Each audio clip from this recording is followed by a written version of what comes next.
influence and more Russian influence, but it's not close. You have to make some effort to get your troops to Kyiv. It's not a little incursion into parts of Russia, parts of Ukraine that are Russian occupied. The president made a point of talking about Ukrainian forces and what they had been doing. Evelyn, as a former Deputy Assistant Secretary of Defense, tell us a bit about these Ukrainian forces. It is not a strong army. It is not a well-developed army. They have struggled with this. In fact, in earlier years, post-independence years, even as recently as 2014, there are individuals with no military training who are now signing up to be part of militias to help fight off Russian forces. Russia's got a highly trained, proper army. Yeah, I mean, Ali, when I started working the portfolio in the Pentagon with the Ukrainians in 2012, it was a corrupt military. It was a corrupt government. The military had been starved of resources, and then when 2014 happened, they were incapable, really, of defending their country. Since then, with our help, they have beefed up the military.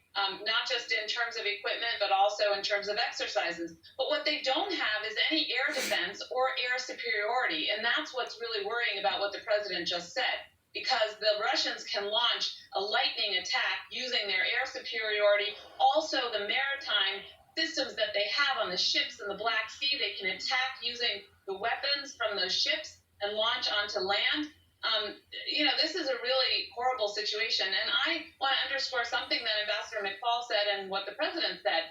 You probably know, for a long time I worked on Asia Pacific, up on the Hill. I went to North Korea, worked that portfolio hard.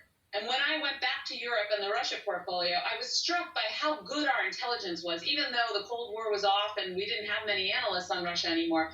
And so the fact that the president says this, based on our intelligence, really gives me, unfortunately, a lot of confidence that the Russians are going to invade exactly as he has laid out, because he would not be saying this if it weren't really based in intelligence. Ambassador McFaul, let me ask you about that, because this I don't know how many experiences you've had where this has been the situation. The thing that you, through diplomacy, were trying to avoid is now seeming unavoidable. What happens to diplomacy? What happens? There's a February 24th meeting on the books with Sergei Lavrov. It sounded like President Biden was saying, if you invade, that meeting's off, and a whole different look is going to come over us in terms of how we approach this. Well, they're trying to keep the door open, right? Everybody understands that this war would be horrific for Ukrainians, for Russians. I want to remind you, Kyiv has a lot of ethnic Russians that live in the capital city. And if they do a shock and awe campaign, if you watch Russian commentators who are close to the Kremlin, they talk a lot about shock and awe. They learned about shock and awe from us. They could do that without moving soldiers all the way to Kyiv. Remember that. It'll be catastrophic. So the president rightly, and Secretary Blinken rightly, is trying to say, we're ready to negotiate. I think it's interesting that they're choosing a date, a couple of days beyond the Munich Security Conference. Remember, Secretary Blinken is already in Europe, I think, to try to buy time for negotiations. But the president could not be clearer. And I want to be hopeful for negotiations. But I also want to make sure that people understand what the President of the United States just said. I used to work at the White House. I used to work for President Obama. You don't come out and do something like the president just did and report on sensitive intelligence unless you think it's going to happen. And that suggests to me, yes, they're trying for diplomacy, but they're preparing for war. Greg Myrie, what do you make of it? Because this is an escalation in the talk.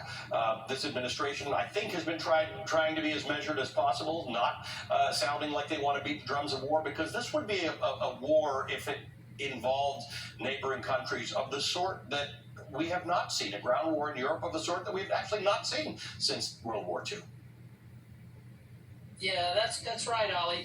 And if President Biden's words come to pass, if Russia does invade, and if they do go for the capital, Kyiv, then it's going to be a large-scale war. There's no way around that. It's going to involve heavy fighting, and if Russia is going full bore for the capital, that certainly implies and suggests an open-ended occupation, installing its own government. If it makes it to the capital, the potential for a large refugee outflow in the past. U.S. officials have talked of 1 million or more potential refugees. Ukraine is a country of 44 million people, so you could certainly see big refugee outflows. The president warned there would be severe sanctions. There would be all sorts of economic repercussions throughout Europe. So no invasion has happened yet, but for the president to say that, and if that does come to pass, we're talking about a ripple effects, one after the other, that would be quite extraordinary. Rick Stengel.